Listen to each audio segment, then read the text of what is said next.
사안 좀 다룰 땐 좀 그렇죠. 웃지 않고 네, 그렇죠. 진지하게 좀 그래야죠. 방송을 시작할 때는 또 맞습니다. 하겠습니다.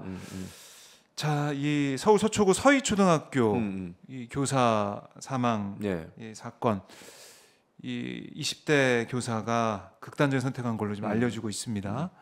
그리고 유족들 입장은 진상 규명이 필요하다라고 얘기하고 있고, 교사들도 뭐 서울 이 교사 노조를 비롯해서 교사들도 너무나 가슴 아파하면서 어제 서희초 그 교문 앞에서 목소리도 내고 또 추모도 하고 근조화환도 이 학교 근처에 있는 걸 많이 볼 수가 있었는데, 뭐 경찰이 수사를 한다고 하고요. 진상은 계속해서 이제 살펴보고 규명을 해야 될 부분인데, 결국 이 문제가 지금 불거지면서 교권 침해 이 현상, 이것 좀 우리가 이제는 정말 이걸 좀 돌아봐야 된다, 이런 얘기가 좀 많이 나오고 있어요. 네, 어떻게 그렇습니다. 이 사안 좀 봐야 될까요? 그러니까 지금 말씀하신 것처럼 아직까지 정확한 내막이 밝혀지지 않았어요. 네. 그러니까 처음에는 뭐 학교 폭력 문제가 있었고, 그러니까 이건 그 전에 있었던 썰입니다. 썰 네. 있었고, 부모가 뭐 어떤 부모가 항의를 했는데 그것 때문에 그랬다, 이런 얘기가 있었는데, 학교 측에 이제 보도 자료를 보면 그런 거 없었다. 네. 학교 폭력이 일어난 적도 없고 그걸 담임 선생님이 그걸 한 것도 아니다라고 얘기를 하더라고요. 그래서 그건 잘 모르겠어요. 다만 이 선생님이 다른 선생님만 했던 말이 어제 뉴스에 나왔는데, 뉴스의 내용을 보니까 이런 거예요.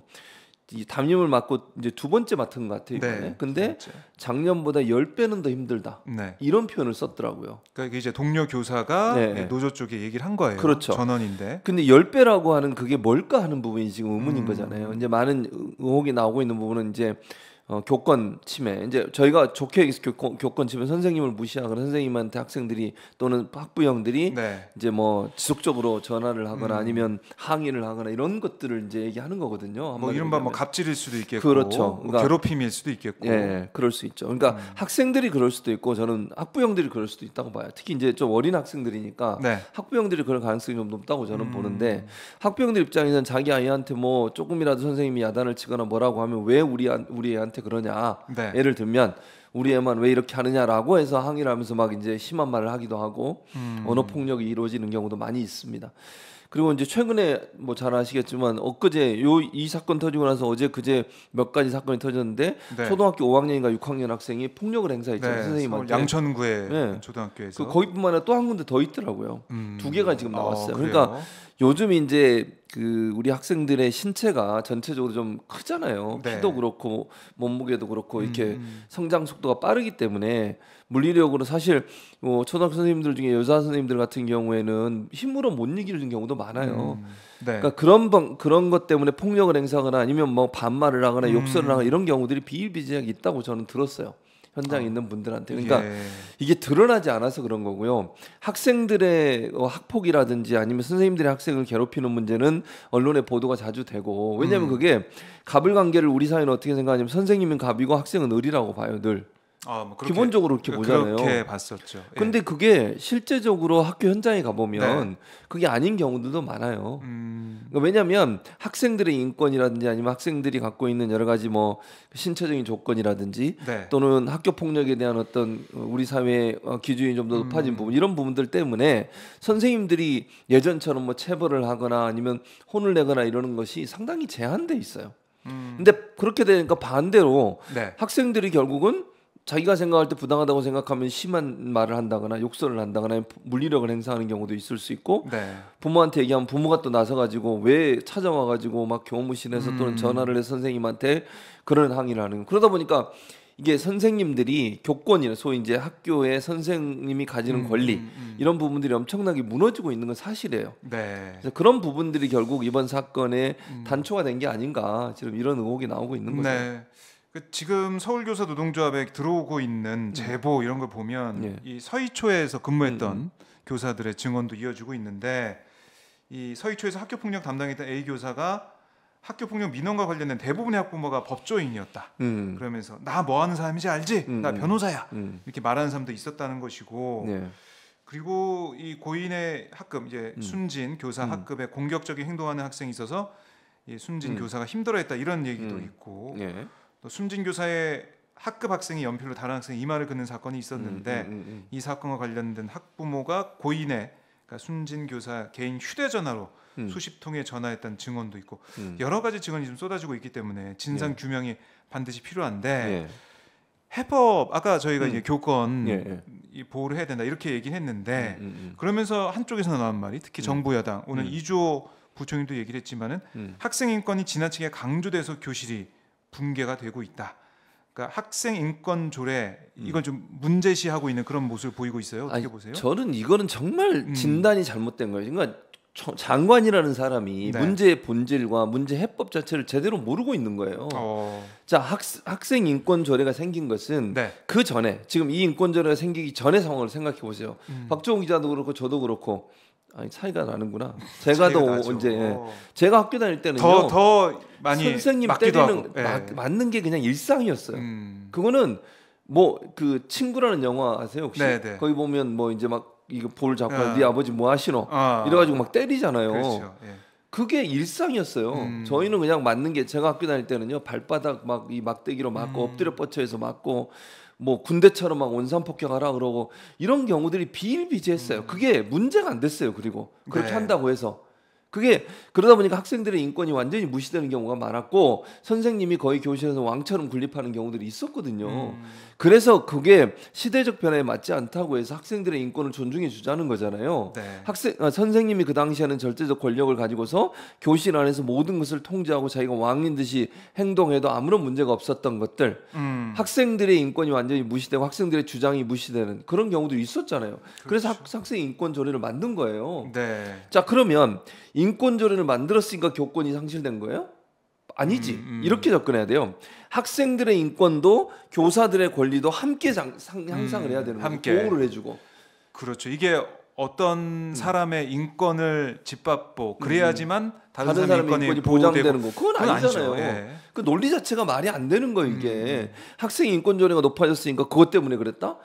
그건 결국 그거는 그거대로. 그렇지. 그거는 그거대로 보장돼야 돼요. 왜냐하면 그 전에 너무 학생들의 인권이 무시되고 짓밟혔고 전혀 보장이 안 된 상태였어요. 그러다 보니까 학생들이 자기 주장도 못해 하면 뭐 징계하거나 때리거나 아니면 이런 방식으로 물리력을 통해서 못하게 만들었으니까요. 근데 그건 부당한 거잖아요. 그걸 보장해 주기 위해서 만들었어요. 그런데 그것 때문에 교권이 무너졌냐고? 그건 아니지. 교권이 무너진 것은 지금 현재 보신 것처럼 학부형의 문제라든지 아니면 학생들이 그 물리력을 행사하는 문제잖아요. 그 학생들의 인권을 보장해서 그렇게 된 거예요. 그러면 학생들의 인권을 보장해 준 다음에 학생들이 막 마음대로 자기 마음대로 해야 되지. 거의 모든 사람이 그렇게 해요 지금?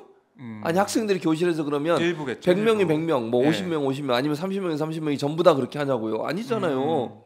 인권이 보장된다고 해서 우리 사회도 마찬가지예요. 우리 국민들의 인권이 점점점 민주주의가 발전하면서 보장되고 있잖아요. 그렇다고 국민들이 마음대로 살아요? 남을 막 행패를 부려요? 때려요? 그건 아니잖아요. 그러니까 교권이라고 하니 보장되지 못한 부분이 있다면 그걸 보장하기 위해서 다시 교권을 보호해줄 수 있는 방안을 만드는 게 필요한 거지. 학생 인권 조례 때문에 이렇게 됐다고 얘기하는 것은 연관관계가 없다는 거예요, 제 말은. 그러니까 체벌 금지, 뭐 이 소지품 검사 뭐 금지, 두발 뭐 규제 금지 뭐 이렇게 해서 학생들 인권을 보장하자라는 취지인데 그러면은 때려야 되고 소지품 검사해야 되고 그러니까요. 두 발도 마음대로 못하게 하고 머리 막 길이 재고 옛날에 우리 막 길이 재고 그랬었죠. 넘어가면 막 때리고 막 이랬잖아요. 소위 이제 이런 표현은 뭐 바리깡이라고 옛날에 그랬는데 막 이거 있잖아요. 머리 막 밀어버리고 있잖아요. 그렇죠. 그런 시대로 돌아가자는 것인지라는 생각을 할 수밖에 없고 교권을 어떻게 보장할지 학생들의 인권 어떻게 계속해서 보장해 나갈지 이걸 계속 투트레어 가야 되는 것인데 그럼요. 양쪽으로 제로섬 게임처럼 몰고 간다. 이거는 말이 잘못된 진단이에요. 그러니까 진단이 저는 교육부 장관인 사람이 그 사람 교육 전문가라면서 그러니까 예전에 했던 말을 들으면서 아 이분이 예전에 진실을 얘기했네 이런 생각이 들었어요. 대통령한테 배운다 그러잖아요. 아하. 기억 안 나세요? 대통령한테 배운다. 킬러 문항 나왔을 때 그랬었잖아요. 입시 전문가 뭐 이렇게 얘기하면서 그래서 전문가라는 사람이 이렇게 판단하면 안 되잖아요. 그렇죠. 이 교육 특히 이번에 안타까운 일 발생한 이 사실 계속 이제 증언이 나오고 있는 것은 또 어제 그 서희초에 많은 교사들이 간 것은 다 공감을 하고 있다는 거 아니겠습니까? 그럼요. 공감하고 있죠. 이게 남의 일이 아니다는 생각을 하면서 갔는데 그 말은 교권이 추락하고 있고 교권 추락하고 있는 여러 가지 이유가 있겠지만 그 중에 뭐 학부모의 갑질 논란도 있을 것이고 또 하나는 이렇게 학부모들의 여러 가지 민원성 얘기가 있음에도 불구하고 학교는 뭐 있냐, 교육청은 뭐 있냐, 그러니까 시스템이 제대로 보호할 수 있는 그 기반을 갖추고 있었냐, 이 부분까지 보면서 종합적인 대책을 마련해야 될 텐데 이거 학생 인권 조례로 몰고 간다. 글쎄요, 이거는 맞지 않는 얘기예요. 정부의 모습, 이거 국민들한테 지지를 못 받을 것 같아요. 당연하죠. 이런 그러니까 모습은. 연관성이 없는 두 가지 문제를 연결시켜서 네. 마치 학생 인권 조례가 문제인 것처럼 얘기하는 것 자체가 대단히 잘못된 분석이다. 분석이 잘못되면 대책도 잘못 나오는 거예요. 그렇죠. 그거 절대로 그렇게 하면 안 돼요. 그러니까 제대로 좀 분석을 하세요.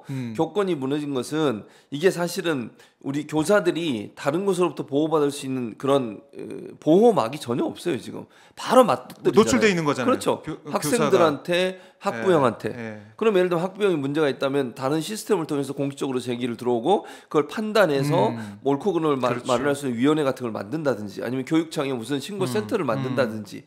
그래서 직접적으로 선생님과 학부형들이 이렇게 직접적인 연결되는 네. 걸 좀 막을 필요가 있어요. 맞아요. 그게 왜냐면 감정적으로 돼서 전화해서 막 욕설을 하거나 아니면 뭐 내가 누군지 알아 이런 갑질하고 이런 경우들 선생님들 얼마나 스트레스를 받겠어요. 그러면 그게 한두 명이 아니잖아요. 그럼요. 한 반에 있는 30명의 아이들의 학부모들한테 계속해서 이런 연락을 받고 이걸 뭐 두려워하게 된다면 이게 학교에서 제대로 수업할 수 있을까 이런 생각도 들고요. 네, 그럼요. 우리가 하다못해 지금 뭐 층간 소음 문제 같은 것도 직접 안 가고 관리사무소 통해서 그렇죠. 얘기한다든가 네, 이렇게 그렇게 뭔가 해결해야지. 완충망을 두잖아요. 맞아요. 이 문제도 그렇게 풀어나가는 방법이 있을 터인데 네. 학생의 인권이 너무나 이제 보장돼서 교권이 침해당한 전혀 이거는, 관계 없는 얘기예요. 아마 국민들이 이제 판단을 하실 것 같고요. 그렇죠. 루시퍼님이 삼가 고인의 명복을 빕니다하면서 실시간 뭐 후원도 해 주시면서 말씀을 맞습니다. 주셨는데 너무나 가슴 아프고 이거는 제대로 된 대책이 빨리 나와야 될 것 같고 그 진상조사도 해야 돼요. 진상조사, 네, 진상규명 당연히 해야죠. 되고, 이번 기회에 이 선생님들이 교권 침해되는 부분에 대해서 전수조사를 할 필요가 있다고 저는 봅니다. 제가 볼 때는요, 그냥 학생들이 피해를 당하는 문제는 적극적으로 알려지고 언론에 보도도 되고 그렇게 네. 되지만 선생님들이 그런 피해를 당하는 문제들은 그냥 넘어가는 경우가 저는 많다고 생각해요. 그렇죠. 왜냐하면 학교 내에서도 그걸 쉬쉬하고 네. 그리고 좀 이제 뭐 이런 표현이 말이지만 창피하다고 생각하는 경우도 있어요. 가끔 학교에서 그런 일을 한 거에 대해서 감추려고 하는 거지. 네. 그러니까 그거 다 양성화 시켜야 되고요. 그런 문제가 있다는 걸 적극적으로 발굴해서 문제 있는 학생에 대해서는 처벌하고 선생님들을 보호해 줘야 돼요. 학교가 또 교육청과 학교가 교육부가 선생님들을 완벽하게 보호해 줘서 선생님들이 자유롭게 자기가 가르칠 수 있는 범인의 최선을 다해서 학생들을 지도할 수 있도록 만들어 줘야지 학생들한테 학생이 무서워서 또는 학부형이 무서워서 아무것도 못하는 상황이 되고 네. 그것 때문에 고통받고 있는 선생님인데 그걸 외면한다고 하는 건 말이 안 되는 거거든요. 그렇죠. 자, 이걸 우리 이제 교육 현장에 네. 새로운 또 시대로 열어갈 수 있는 그런 디딤돌을 삼아야 된다는 생각이 들고 괜한 뭐 어떻게 보면 뭐 마녀사냥식의 뭐 이 학생 인권을 어떻게 보면은 계속해서 공격하는 그런 식으로 가면 안 된다. 그건 절대 안 돼요. 다시 한번 말씀을 드립니다. 네. 자, 디오디오주님께서 요즘 학부모들 중에 무례한 인간들 많습니다. 맞습니다. 이렇게 말씀을 맞아요. 하고 계시고, 뭐 법조인이 여기서도 갑질한다, 뭐 이렇게 아까 이제 일부 이 교사의 증언에 대해서 임장님이 이렇게 뭐 말씀도 하고 계신데 어쨌든 진상 규명과 대책 마련, 제대로 된 대책 마련, 재발 방지 대책이 필요하다 이렇게 정리해 보겠습니다. 맞습니다.